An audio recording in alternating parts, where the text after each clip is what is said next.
ಇಂದೇ ಡೌನ್ಲೋಡ್ ಮಾಡಿ ಮತ್ತು ನಿಮ್ಮ ನೆಚ್ಚಿನ ಶೋಗಳನ್ನು ಆನಂದಿಸಿ.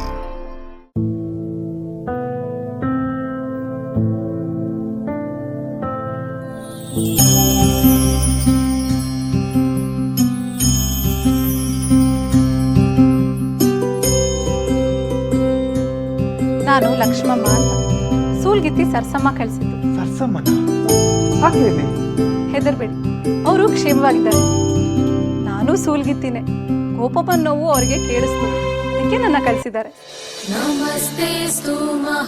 ಸ್ವಲ್ಪ ಎಲ್ರು ಹೊರಗಿರ್ತೀರಾ? ಶ್ರೀಪೀಠೆ ಸುರಪೂಜಿತೆ ಶಂಖ ಚಕ್ರ ಗದಾ ಹಸ್ತೆ. ಮಗು ಅಡ್ಡ ತಿರ್ಗ್ಬಿಟ್ಟಿದೆ ಅನ್ಸುತ್ತೆ. ಚಿಂತೆ ಮಾಡ್ಬೇಡಿ,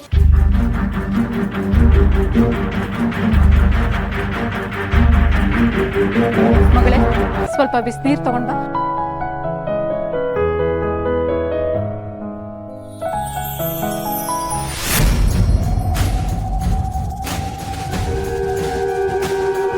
ಮಾವ ಹಾಲು. ನೀಡಮ್ಮ, ನೀನ್ಯಾಕಮ್ಮ ಈ ಕೆಲಸ ಎಲ್ಲ ಮಾಡ್ತದೆ? ಇರ್ಲಿ ಬಿಡಿ, ಓಡಾಡಿದ್ರೆ ಮಗುಗೆ ಒಳ್ಳೇದಾಗತ್ತೆ ಅಂತ ಪಂಡಿತರು ಹೇಳಿದ್ದಾರೆ. ಹೌದಾ? ಗಂಡು ಮಗು ಆಗೋದಾದ್ರೆ ಓಡಾಡೋದೇನು ಕರ್ಮ, ವ್ಯಾಯಾಮನೇ ಮಾಡು. ಹುಷಾರಲ್ಲಿ ಮಾಡು. ಸರಿ ಮಾವ.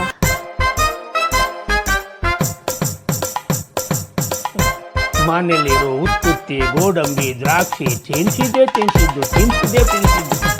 ಶಿಷ್ಟ ಹೇಳ್ದಾಗೆ ಒಪ್ಪಿ ತಪ್ಪಿ ಗಂಡು ಮಗು ಆದ್ರೆ ಸರಿ. ಹೆಣ್ಣಾಗ್ಬಿಟ್ರೆ ನಾನು ಊಟ ಬೆಳೆಯೋದು ಹೇಗೆ? ಟೀಕೆ ಮಾಡ್ತೀನಿ ಅಂತ ಬೇರೆ ಹೇಳ್ಬಿಟ್ಟಿದ್ದೀನಿ. ಇರೋನೊಬ್ರು ಮಗ, ಅವ್ನು ಟೀಕೆ ಮಾಡಿದ್ರೆ ನಾ ಎಲ್ಲ ಹಾಳಾಗಿ ಹೋಗ್ಲಿ. ಹೆದರ್ಕೋಬೇಡ ತಿಮ್ಮಣ್ಣ, ಎಲ್ಲ ಒಳ್ಳೇದಾಗ್ಲಿ ಅಂತ ದೇವಸ್ಥಾನಕ್ಕೆ ಹೋಗಿ ಪ್ರಾರ್ಥನೆ ಮಾಡ್ತೀವಿ.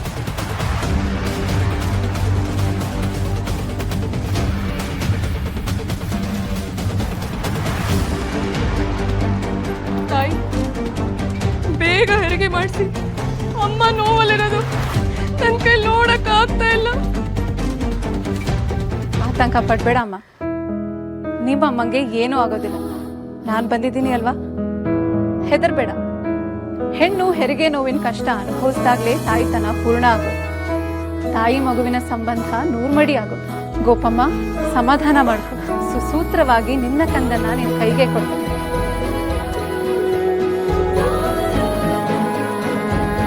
ಹೆಣ್ಣಾಗ್ಬಿಟ್ರೆ ನನ್ನ ಮಗನಿಗೆ 3ನೇ ಮದುವೆ ಮಾಡ್ತೀನಿ. 3ಕ್ಕೆ ಮುಕ್ತಾಯ ಅಂತಾರಲ್ಲ, ಆದ್ರೂ ಆಗ್ಬಹುದು. ಮೊದಲೇ ತಲೆ ಕೆಟ್ಟು ಗೊಬ್ಬರ ಆಗಿದೆ. ಯಾವಾಗ ಒಂದು ಹೊಡ್ಕೊಳ್ತಾ ಇರೋ ಎದೇನೋ ನಿಲ್ಸ್ಬೇಕು ಅಂತ ಮಾಡಿದ್ಯೇನೋ?